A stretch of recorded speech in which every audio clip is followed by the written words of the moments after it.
Hi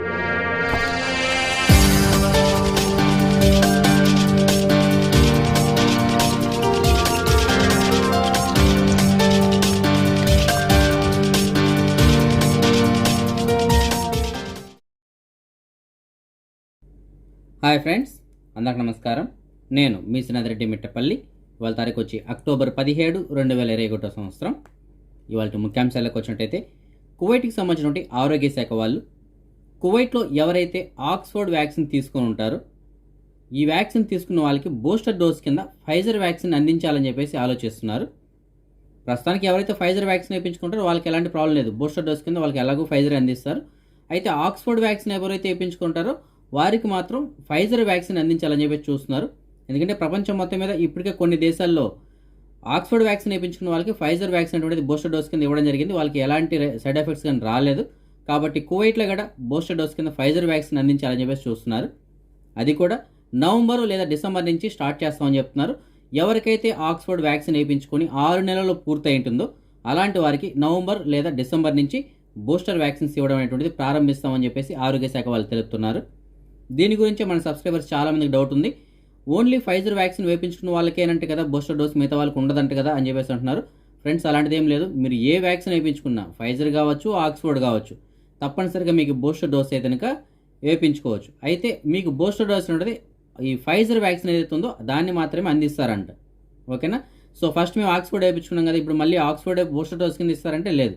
Oxford వేయించుకున్నా, Pfizer వేయించుకున్నా booster dose కింద ఇచ్చేది మాత్రం ఫైజరే.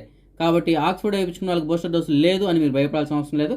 ప్రతి ఒక్కరికి బూస్టర్ డోస్ ఏదైనా అందిస్తారు. కాకపోతే మీరు వ్యాక్సిన్ వేయించుకుని 6 నెలల్లో పూర్తయి ఉండాలి. అలాంటి వారికి మాత్రమే ఇవ్వడం జరుగుతుంది. కువైట్ గవర్నమెంట్ రేపు నెలలో అన్ని రకాల ఎంట్రీ వీసాలను ప్రారంభించాలి అనేటువంటి ఉద్దేశంతో ఉన్నట్టు కొన్ని విశ్వసనీయ సమాచారాల ప్రకారం తెలుస్తుంది.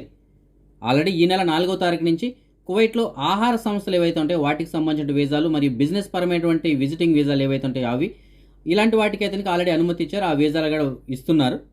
అయితే రేపు నెల నుంచి అన్ని రకాల వీసాలు అంటే ఎంట్రీ వీసాలు ఏవైతే ఉంటాయో సూన్ కానీ కాదిం కానీ ప్రతి ఒక్క వీసా రేపు నెల నుంచి ప్రారంభించాలని చెప్పేసి ఒక ఆలోచనలో ఉన్నట్టు తెలుస్తుంది. సో దీని గురించి అఫీషియల్గా అప్డేట్ అయితే రావాల్సి ఉంది. బహుశా ఇది నెలాఖరికి కానీ రేపు నెలకు పూర్తిగా క్లారిటీ వస్తుంది. ఈ వీసాలకు సంబంధించి అఫీషియల్గా అప్డేట్ వచ్చిన తర్వాత నేను మీకు తెలియజేస్తాను. ఈ నిర్ణయం ఎందుకు తీసుకుంటున్నారు అనేసి అంటే, కువైట్లో ప్రస్తుతానికి మీకు అందరికీ తెలుసు కదా, కరోనా కేసుల సంఖ్య అనేది గణనీయంగా తగ్గిపోయింది. మరణాల సంఖ్య కూడా 0 అని చెప్పేసి మనం చెప్పుకోవాలి. ప్రస్తుతానికి ఏదో 4-5 రోజులకు ఒక మరణం తప్ప అన్ని రోజుల్లోనూ 0 వస్తుంది. కేసులు కూడా చాలా తక్కువే నమోదవుతున్నాయి. 30-40 లోపే కేసులు నమోదవుతున్నాయి. కాబట్టి కువైట్ గవర్నమెంట్ అయితే కనుక రేపటి నెల నుంచి ఈ అన్ని రకాల వీసాలను ఇష్యూ చేయాలని చూస్తున్నారు. ఆ విధంగా ఇష్యూ చేసినట్టయితే కనుక తప్పనిసరిగా ఎయిర్పోర్ట్ సామర్థ్యం కూడా పెంచాల్సి వస్తుంది.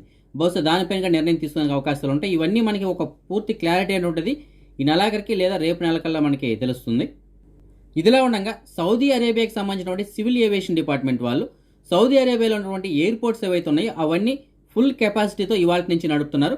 అంటే ఆ ఎయిర్పోర్ట్ సామర్థ్యం ఎంతైతే ఉంటుందో అంత స్ట్రెంత్ తోటి ఇవాళ నుంచి ప్రయాణికులను అక్కడ అనుమతిస్తున్నారు. ఎందుకంటే సౌదీ అరేబియాలో కేసుల సంఖ్య తగ్గిపోవడం జరిగింది. అలాగే సౌదీ అరేబియాలో ఇంకొక విషయం ఏంటంటే, ఇవాళ నుంచి అక్కడ సామాజిక దూరం అనేటువంటిది లేకుండానే మసీదులో ప్రార్థనలు చేసుకోవడానికి కూడా అవకాశం కల్పించారు. అలాగే మక్కా మసీదులో కూడా ఇవాళ నుంచి అక్కడ ఈ సామాజిక దూరం అనేది లేకుండా ఫజర్ ప్రార్థనల్ని ప్రారంభించారు. అది ఈ కరోనా స్టార్ట్ అయిన తర్వాత ఇవాళే మొదటిసారి ఆ విధంగా ప్రార్థనలు జరపడం జరిగింది. సౌదీ అరేబియాలో సామాజిక దూరం అనేది పూర్తిగా లేదు ఇవాళ నుంచి. మరి ఫ్యూచర్లో మనం చెప్పలేం, కానీ ప్రస్తుతానికి అయితే తీసేశారు. సో ఇదే విధంగా కువైట్లో కూడా ఫ్యూచర్లో మనం చెప్పలేం. బహుశా రేపు నెల కానీ ఈ నెలాఖరికి కానీ దీనిపైన ఒక అప్డేట్ రావచ్చు. ఈ అప్డేట్ ఏదైనా అఫీషియల్గా వచ్చిన తర్వాత నేను మీకు తెలియజేస్తాను. కువైట్ ప్రభుత్వం కువైట్ని సుందరీకరణ చేయడంలో భాగంగా కొన్ని రకాల పాత బిల్డింగ్లని గుర్తించి వాటిని కూల్చడానికి సిద్ధపడుతున్నారు. నిన్నగడ నిద్దాల్గాల్ ఏరియాలో అక్కడ ఉన్నటువంటి బల్దియా వాళ్ళు ఎవరైతే ఉంటారో, అంటే మున్సిపాలిటీ అధికారులు ఎవరైతే ఉంటారో వారు, అలాగే గవర్నరేట్ ఆఫీస్కి సంబంధించిన కొంతమంది అధికారులు కొన్ని ప్రదేశాలను సందర్శించారు. అక్కడ ఉన్న కొన్ని పాడుపడ్డ బిల్డింగ్లను గుర్తించారు. అందులో ఒక 9 బిల్డింగ్లు ప్రస్తుతానికి కూల్చడానికి సిద్ధంగా ఉన్నట్టు వాళ్ళు చెప్తున్నారు.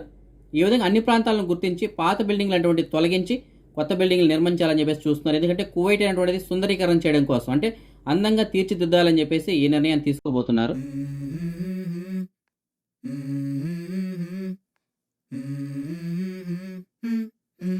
Let's go.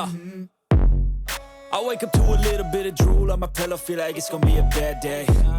Yeah, I'm tired of shit and the coffee ain't hit yet, damn ain't that great.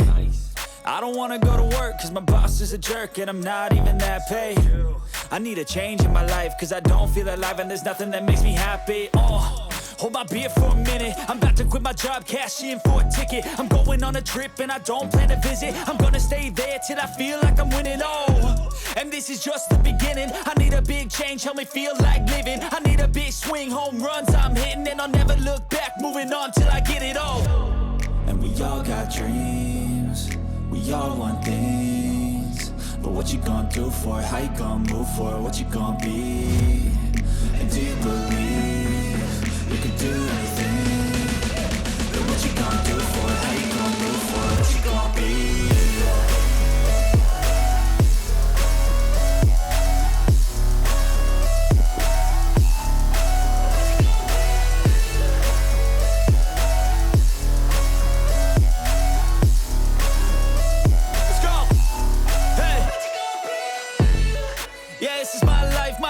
My right to fight, to die on.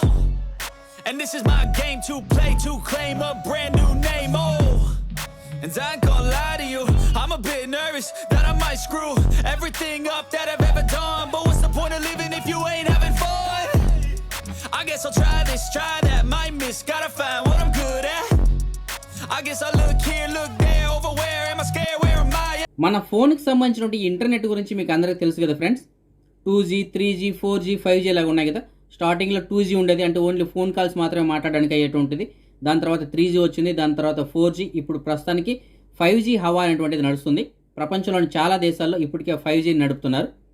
అయితే ప్రపంచం మొత్తం మీద ప్రస్తుతానికి చేపట్టిన ఒక సర్వేలో అత్యుత్తమైనటువంటి 5G సర్వీసులని అందిస్తున్నటువంటి దేశాల జాబితాలో కువైట్ 3వ స్థానంలో నిలిచింది. మొదటి స్థానంలో వచ్చి దక్షిణ కొరియా ఉంది. దాని తర్వాత స్థానంలో సౌదీ అరేబియా, 3వ స్థానంలో వచ్చి కువైట్ మొత్తం దేశ జనాభాలో సుమారుగా 26.3% కవరేజీతో 5G నెట్వర్క్ని నడుపుతున్నారు. ఇది కువైట్కి ఎంతో గర్వకారణం. మన భారతదేశంలోని దక్షిణాది రాష్ట్రాల్లో కురిసినటువంటి అకాల వర్షాల కారణంగా చాలా ఆస్తి నష్టం జరిగింది. అందులో ముఖ్యంగా కేరళ రాష్ట్రం అయితే కనుక భయంకరమైనటువంటి నష్టాలను చవిచూడాల్సి వచ్చింది. ఈ కేరళ రాష్ట్రంలో ఏర్పడినటువంటి ఈ విపత్తుని దృష్టిలో పెట్టుకొని కువైట్కి సంబంధించినటువంటి అమీర్, మన భారతదేశానికి సంబంధించినటువంటి రాష్ట్రపతి అయినటువంటి రామ్నాథ్ కోవింద్ గారికి ఒక సందేశాన్ని పంపించారు. ఆ సందేశంలో ఈయన పంపించింది ఏమిటంటే, ఎవరైతే ప్రస్తుతానికి కేరళలో ఈ విపత్తు కారణంగా, అంటే ఈ భారీ వర్షాల కారణంగా బాధిత కుటుంబాలు ఏవైతే ఉన్నాయో వారికి ప్రగాఢ సానుభూతి తెలుపుతున్నట్లు, అలాగే గాయపడిన వాళ్ళు ఎవరైతే ఉన్నారో వారు త్వరగా కోలుకోవాలని చెప్పేసి ప్రార్థన చేస్తున్నట్టు ఆయన ఒక సందేశాన్ని పంపించారు.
Hello.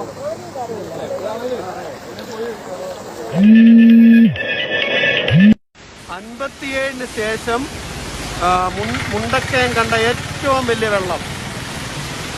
ഒരുപാട് ഗ്യാസ് കുറ്റി വരുന്നു. ഒത്തിരി വീടുകൾ ഒലിച്ചു പോയി. അതിഭയങ്കരമായ situation.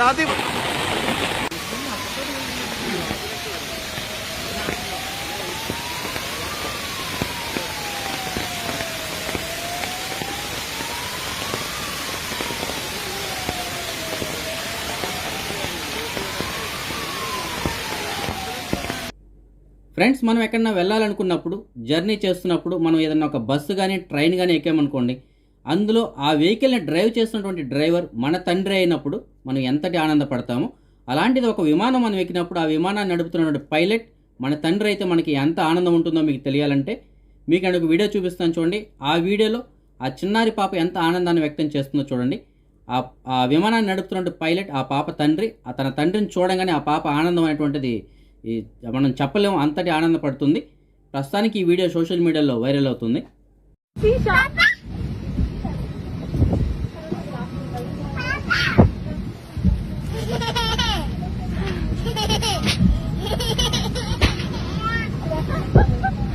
Are you happy to see your papa? Say hi. ఈ సంఘటన గో ఎయిర్ ఫ్లైట్లో జరిగింది. మన సబ్స్క్రైబర్ ఒకరు మనకి మెసేజ్ పెట్టారు, వాళ్ళకి ఒక సివిలిటీ కార్డు దొరికిందంట. ఆ సివిలిటీ కార్డు పైన పేరు అయితే కనుక జయలక్ష్మి తాళ్లపాక అని చెప్పేస్తుంది. సో ఫ్రెండ్స్, మీకు ఎవరికైనా సరే జయలక్ష్మి తాళ్లపాక అనేటువంటి ఆవిడ తెలిసినట్టయితే మీకు డిస్ప్లేలో ఒక నెంబర్ ఉంది కదా, ఆ నెంబర్ గల అతనికి సివిలిటీ కార్డు ఉంది, వెళ్ళి కలెక్ట్ చేసుకోమని చెప్పండి. ఇంకొక సబ్స్క్రైబర్ మనకి మెసేజ్ పెట్టారు, వీళ్ళకి కూడా ఒక సివిలిటీ కార్డు దొరికిందని చెప్తున్నారు. ఆ సివిలిటీ కార్డు పైన పేరు అయితే కనుక సౌరి రాజన్ శివకుమార్ అని చెప్పేస్తుంది. సో ఫ్రెండ్స్, మీకు ఎవరికైనా సరే సౌరి రాజన్ శివకుమార్ అనేటువంటి అతను తెలిసినట్టయితే మీకు డిస్ప్లేలో నెంబర్ ఉంది కదా, ఆ నెంబర్ కాల్ చేసి అతని దగ్గర సివిలిటీ కార్డు ఉంది, వెళ్ళి కలెక్ట్ చేసుకోమని చెప్పండి. అదే మనం ఈ మనీ ఎక్స్చేంజ్ విషయానికి వచ్చినట్టయితే ఒక కువైటీ దినార్ మన భారతదేశం రూపీస్లో 246 రూపాయల 91 పైసలుగా ఉంది. అదే బంగారం విషయానికి వచ్చినట్టయితే కువైట్లో ఉన్న మాల్యాలో ఉన్నటువంటి సూకల్వతియాలో ఉన్న ఎఫ్కే జ్యువెలర్స్ వాళ్ళు అందించినటువంటి సమాచారం మేరకు 1 గ్రాము బంగారం వచ్చి 22 క్యారెట్ల బంగారం అయితే 16 దినార్ల 800 పిల్స్గా ఉంది. అదే 24 క్యారెట్ల బంగారం అయితే 17 దినార్ల 225 పిల్స్గా ఉంది. ఇప్పుడు మనం ఈ కరోనా వ్యాధికి సంబంధించిన అప్డేట్స్ చూద్దాం. ముందుగా మనం కువైట్ విషయానికి వచ్చినట్టయితే కువైట్కి సంబంధించిన ఆరోగ్య శాఖ వాళ్ళు ఇవాళ రిపోర్ట్ ఇంకా విడుదల చేయలేదు. ఇవాళ రిపోర్ట్ రాగానే యూట్యూబ్లోని కమ్యూనిటీలో పోస్ట్ చేస్తాను, అక్కడ మీరు చెక్ చేసుకోవచ్చు. అదే మనం నిన్నటి విషయానికి వచ్చినట్టయితే నిన్న కువైట్ మొత్తం మీద సుమారుగా ఒక 39 కొత్త కరోనా కేసులు నమోదై 43 మంది ఈ కరోనా నుంచి కోలుకున్నారు. అలాగే దేశవ్యాప్తంగా ఒకరు ఈ కరోనా కారణంగా చనిపోవడం జరిగింది. అదే మన భారతదేశం విషయానికి వచ్చినట్టయితే ముందుగా మన భారతదేశంలో మనం నిన్నటి విషయంగా చూసుకున్నట్టయితే నిన్న దేశం మొత్తం మీద సుమారుగా 14,078 కొత్త కరోనా కేసులు నమోదై 19,786 మంది కరోనా నుంచి కోలుకున్నారు. 146 మంది కరోనా కారణంగా చనిపోవడం జరిగింది. అదే మనం ఇవాళ విషయానికి వచ్చినట్టయితే ఇవాళ ఇప్పటి వరకు మనకు అందినటువంటి సమాచారం మేరకు 14,275 కొత్త కరోనా కేసులు నమోదై 18,946 మంది కరోనా నుంచి కోలుకున్నారు. 165 మంది కరోనా కారణంగా చనిపోవడం జరిగింది. ఇంకా దేశవ్యాప్తంగా సుమారుగా 1,84,507 మంది కరోనా వ్యాధికి ట్రీట్మెంట్ తీసుకుంటున్నారు. మహారాష్ట్రలో గడిచిన 24 గంటల్లో 1,715 కొత్త కరోనా కేసులు నమోదై, కేరళలో 7,555 కరోనా కేసులు నమోదై, కర్ణాటకలో 326, అలాగే తమిళనాడులో 1,218 కేసులు చొప్పున నమోదు జరిగింది. అదే మన తెలుగు రాష్ట్రాల విషయానికి వచ్చినట్టయితే ఆంధ్రప్రదేశ్లో గడిచిన 24 గంటల్లో 432 కొత్త కరోనా కేసులు నమోదై 586 మంది కరోనా నుంచి కోలుకున్నారు. 5గురు ఈ కరోనా కారణంగా చనిపోవడం జరిగింది. ఇంకా రాష్ట్ర వ్యాప్తంగా సుమారుగా 6,034 మంది ఈ కరోనా వ్యాధికి ట్రీట్మెంట్ తీసుకుంటున్నారు. తెలంగాణలో గడిచిన 24 గంటల్లో 112 కొత్త కరోనా కేసులు నమోదై 176 మంది కరోనా నుంచి కోలుకున్నారు. ఒకరు ఈ కరోనా కారణంగా చనిపోవడం జరిగింది. ఇంకా రాష్ట్ర వ్యాప్తంగా సుమారుగా 3,924 మంది కరోనా వ్యాధికి ట్రీట్మెంట్ తీసుకుంటున్నారు. అదే మనం ప్రపంచవ్యాప్తంగా చూసుకున్నట్టయితే ప్రపంచవ్యాప్తంగా ఇప్పటివరకు సుమారుగా 24,14,00,000 కేసులు నమోదు కాగా అందులో 21,86,00,000 మంది ఈ కరోనా నుంచి కోలుకున్నారు. 49,13,000 మంది ఈ కరోనా కారణంగా ఇప్పటివరకు చనిపోవడం జరిగింది. అదే మనం నిన్నటి విషయానికి వచ్చినట్టయితే నిన్న ప్రపంచం మొత్తం మీద 3,46,659 కొత్త కరోనా కేసులు నమోదై అందులో అమెరికాలో 33,900, మన భారతదేశంలో 14,000, బ్రెజిల్లో 11,200, యూకేలో 43,000, రష్యాలో 33,000, టర్కీలో 28,000, అలాగే ఇరాన్లో 7,500 కేసులు చొప్పున నమోదు జరిగింది. మన సబ్స్క్రైబర్స్ చాలామంది ఈ జాబ్ వేకెన్సీ గురించి వెయిట్ చేస్తుంటారు, వారి కోసం చెప్పేసి నేను కొంత సమాచారాన్ని అందిస్తున్నాను. అయితే ఎక్కడైనా వేకెన్సీ ఉంటే దానికి సంబంధించిన సమాచారం మాత్రమే నేను మీకు అందించగలను. దానికి సంబంధించిన పూర్తి వివరాలు మీరే కాల్ చేసి కనుక్కున్నప్పుడు ప్రొసీడ్ అవ్వాల్సి ఉంటుంది. అలాగే నేను ఇచ్చేటువంటి నెంబర్లకి మీరు ఎవరికైనా ₹1 డబ్బులు పే చేయాల్సిన అవసరం లేదు. ఒకవేళ మీరు ఎవరికైనా డబ్బులు పే చేసి ఆ జాబ్కి వెళ్ళినట్టయితే దానికి ఈ ఛానల్కి ఎలాంటి సంబంధం ఉండదు. ఇవాళ కూడా మనకి కొంతమంది సబ్స్క్రైబర్లు కొన్ని జాబ్ వేకెన్సీలు ఉన్నాయని చెప్పేసి మెసేజ్ పెట్టారు. అందులో ఒక సబ్స్క్రైబర్ మనకి మెసేజ్ పెట్టారు, ఈ కొత్త నసీం మంతకాలు పనిచేయడానికి ఒక 2 వర్కర్లు కావాలని చెప్తున్నారు. ఒకరు వచ్చి వంట చేయడానికి, అలాగే ఇంకొకరు వచ్చి పిల్లలను చూసుకోవడానికి కావాలని చెప్తున్నారు. మంచి జీతాలు ఉంటాయంట. దీనికి సంబంధించిన పూర్తిల కోసం అయితే మీకు డిస్ప్లేలో కనబడుతుంది కదా, నెంబర్ కాల్ చేసి పూర్తిలు కనుక్కొని వెళ్ళగలరు. ఇంకొక సబ్స్క్రైబర్ మనకి అబూ ఫతేర్ ఏరియా నుంచి మెసేజ్ పెట్టారు. ఒక కోయిట్ వాళ్ళ ఇంట్లో పనిచేయడానికి ఒక వంట మనిషి కావాలని చెప్తున్నారు. జీతం కూడా సుమారుగా 270 దినాల వరకు ఉంటుందంట. దీనికి సంబంధించిన పూర్తిల కోసం అయితే మీకు డిస్ప్లేలో కనబడుతుంది కదా, నెంబర్ కాల్ చేసి పూర్తిలు కనుక్కొని వెళ్ళగలరు. ఇంకొక సబ్స్క్రైబర్ మనకి జిలీబ్ ఆల్ షువేక్ ఏరియా నుంచి మెసేజ్ పెట్టారు. ఒక బిల్డింగ్లో పనిచేయడానికి హారిస్ జాబ్ ఒకటి ఖాళీగా ఉందని చెప్తున్నారు. ఎవరైనా హారిస్గా వెళ్ళడానికి ఇంట్రెస్ట్ ఉన్నట్టయితే కనుక మీకు డిస్ప్లేలో కనబడుతుంది కదా, నెంబర్ కాల్ చేసి పూర్తిలు కనుక్కొని వెళ్ళగలరు. ఇంకొక సబ్స్క్రైబర్ మనకి జహరా ఏరియా నుంచి మెసేజ్ పెట్టారు. వీళ్ళకి ఒక డ్రైవర్ కావాలని చెప్తున్నారు. బండి, పెట్రోల్ మొత్తం వీళ్ళే ప్రొవైడ్ చేస్తారంట. మంచి జీతం కూడా ఉంటుందని చెప్తున్నారు. దీనికి సంబంధించిన పూర్తిల కోసం అయితే మీకు డిస్ప్లేలో కనబడుతుంది కదా, నెంబర్ కాల్ చేసి పూర్తిలు కనుక్కొని వెళ్ళగలరు. ఇంకొక సబ్స్క్రైబర్ మనకి మెసేజ్ పెట్టారు. తలబాత్ కంపెనీ తరపున డెలివరీ బాయ్స్ కింద పనిచేయడానికి కొంతమంది డ్రైవర్లు కావాలని చెప్తున్నారు. వెహికల్ ఉన్నా లేకపోయినా పర్లేదని చెప్తున్నారు. వెహికల్ ఉంటే ఒకలాగా జీతం, వెహికల్ లేకపోతే ఇంకొకలాగా జీతం ఉంటుందని చెప్తున్నారు. అలాగే శాలరీ బేసిస్ కానీ లేదంటే కమిషన్ బేస్ ఏ విధంగా అయినా సరే మీరు పని చేసుకోవచ్చు అని చెప్తున్నారు. దీనికి సంబంధించిన పూర్తిల కోసం అయితే మీకు డిస్ప్లేలో కనబడుతుంది కదా, నెంబర్ కాల్ చేసి పూర్తిలు కనుక్కొని వెళ్ళగలరు. ఇంకొక సబ్స్క్రైబర్ మనకి జాబర్ అల్ ఆలీ ఈ ఏరియా నుంచి మెసేజ్ పెట్టారు. ఒక కోయిట్ వాళ్ళ ఇంట్లో పనిచేయడానికి ఒక వర్కర్ కావాలని చెప్తున్నారు.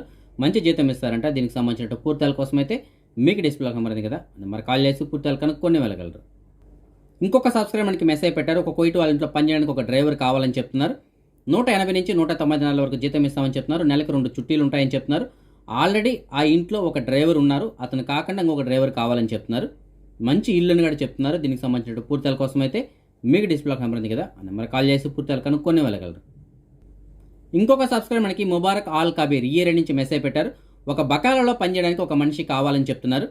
మంచి జీతం ఇస్తారంట. దీనికి సంబంధించిన పూర్తిల కోసం అయితే మీకు డిస్ప్లేలో కనబడుతుంది కదా, నెంబర్ వచ్చి కువైట్ అవుతుంది, అతన్ని కాల్ చేసి పూర్తిలు కనుక్కొని వెళ్ళగలరు. ఇంకొక సబ్స్క్రైబర్ మనకి మెసేజ్ పెట్టారు. ఒక కోయిట్ వాళ్ళ ఇంట్లో పనిచేయడానికి ఒక డ్రైవర్ కావాలని చెప్తున్నారు. జీతం సుమారుగా 200 దినాల వరకు ఉంటుందంట. మంచి ఇల్లు అని కూడా చెప్తున్నారు. దీనికి సంబంధించిన పూర్తిల కోసం అయితే మీకు డిస్ప్లేలో కనబడుతుంది కదా, నెంబర్ వచ్చి కువైట్ అవుతుంది, అతన్ని కాల్ చేసి పూర్తిలు కనుక్కొని వెళ్ళగలరు. ఇవి ఫ్రెండ్స్ ఇవాళకున్నటువంటి అప్డేట్స్. మీరు కనుక ఇంతవరకు ఈ ఛానల్ని సబ్స్క్రైబ్ చేసుకోకుండా అంటే సబ్స్క్రైబ్ చేసుకొని, అలాగే మీకు తెలిసిన ఫ్రెండ్స్ కూడా ఈ వీడియోని ఫార్వర్డ్ చేసి వాళ్ళని కూడా సబ్స్క్రైబ్ చేసుకోమని చెప్పండి. అప్పుడే మనం పెట్టేటువంటి డైలీ అప్డేట్స్ వాళ్ళకి ఎప్పటికప్పుడు నోటిఫికేషన్స్ కింద అందుతుంటాయి.